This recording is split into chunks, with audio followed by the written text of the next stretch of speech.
how's Eli Stone going? It's going really well. Well, we finished up last night. We had our last episode, and hopefully it's the last of many, many seasons to come. Good deal. Reaction's been pretty good online, yeah? It's been really, really great. It's actually been a lot of fun watching people sort of discover the show and turn around on the show, and like the critics, like Matt Roush and Robert Bianco at TV Guide and USA Today have totally come out in support of us. It's been really nice. Like, we finished strong. It was great. Did you wind up doing a lot of research on San Francisco when you were picking the setting? You know, a little bit. I mean, both Greg and I, Greg Berlanti, my writer, my co-writer on it, is, you know, we're both familiar with San Francisco. We've been up there a lot. My mother-in-law actually lives up there. So we didn't have to do too much, you know, research. Oh, great. So let's move over to your Spider-Man work. Cool. Is Peter Parker ever going to not run out of web fluid? We are never doing that gag again. That was one of those little, you know, beginning of a new concept sort of issues that is not happening again. Who are you working with after Salvador Larroca? Phil Jimenez. Oh, that should be great. I am I lobbied hard to get Phil, and I like moved my schedule around, and he was like, I wanted to work with him so badly. I'm really, really psyched. Great. What's it like been working with Yannick Paquette on Young X-Men? Oh, it's been fantastic. He's the nicest guy. He's so great, and he's so professional, and like you get pages from him like clockwork. It's been a dream, actually. So is there something really going on with Cyclops? He's acting mighty fishy in that first issue.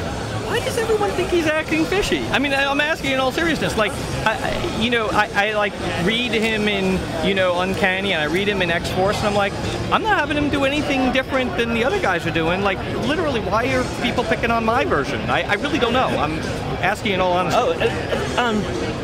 Sending kids out to take out other X family. You know, I'll tell you, we deal with that issue head on in issue 2. And it's funny, I was going through the lettering, and I was reading, it's been a while since I've written that issue, so I sort of came to it fresh. I'm like, oh, you know, I think people are going to be really, really happy when they read issue 2, because we take on that issue dead straight on and answer the question, and I think the answer should make sense in the larger context of what's going on with the X universe. So great, looking forward to it. Cool.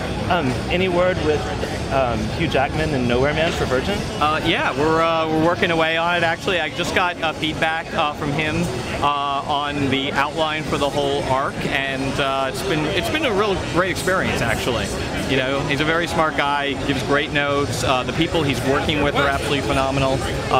We're just having a blast. That's great. Are we looking at an ongoing, or is it a series of arcs? What's the plan? Well, right now we're planning out for like a first arc of 5 issues. But actually, one of the little changes we made was they were like, "Wow, you're covering an awful lot of ground in like the last 11 pages of the last issue. This could be a whole arc in and of itself." And I'm like, "Oh, you know what? It's true. I was gonna in the last 11 pages, I was gonna jump ahead 6 months and do this whole other story." And they're like, so we'll see. We'll see what You always have to wait and see what the market how the market responds, but if it has a life beyond those first 5 issues, no one would be happier but me. That's fantastic. So what are you looking forward to the most this weekend? Good question. I'm looking forward to, I'm doing a panel tonight, Andy Schmidt's comic book experience with hopefully Neil Adams and Claus Johnson. So I have to say, as far as like my own fanboy wish fulfillment, I think I'm looking forward to that the most. It's great. It looks crazy this year. It really does. I'm really, this is my first time in New York. Not in New York, but at the convention in New York. And it's really great. I'm like blown away by it. It's supposed to get more packed after the con actually opens. It's funny. I think actually you were the guys who were telling me that the con wasn't open yet. And already there's like a lot of people. It's pretty amazing. Yeah, it should be a great weekend. Thank you for taking time to talk to us. Oh, my pleasure. This was fun. Thank you. Thanks a lot.